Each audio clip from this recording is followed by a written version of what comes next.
come to 16349 for the Waxwood extension of developers agreement to March 31st, 2017. Is there a motion to approve?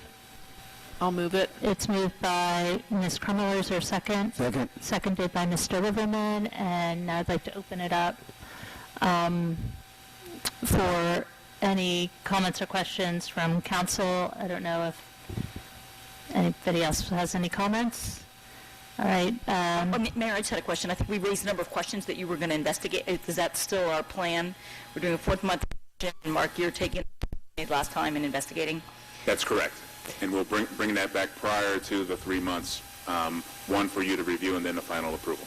And one thing go ahead, Ms. Ross. Well, I just also wanted to clarify, I'm 99% sure that this agreement, the rental or ownership status that we're going to be voting on or deciding on is only the 8 units.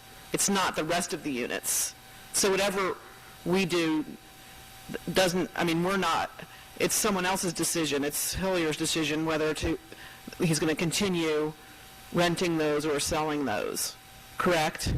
That's not our decision. I had the same question. What is this remaining units? Condo, if he went to the sale. No, I'm saying In other words, our decision is we're only deciding the units, about the 8 units. We're not determining the fate of the rest of the units. Correct. The developer's agreement that this is amending, that has been amended multiple times, speaks to the 3 affordable units and the 5 foundation units. It does not refer to the balance.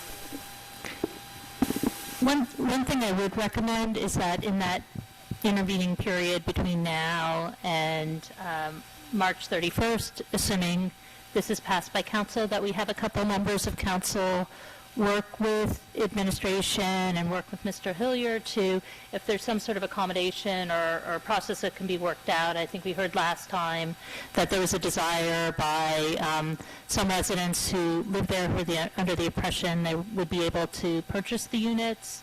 And then we also heard from residents who won't be able to purchase it and are worried about losing their housing. So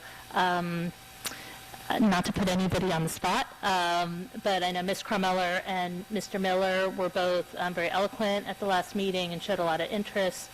And if it's okay with the rest of council to have the two of them work with Mr.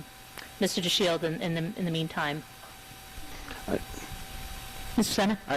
That's fine with me, but I still have a question on the other units. The original proposal was for a 34-unit condominium,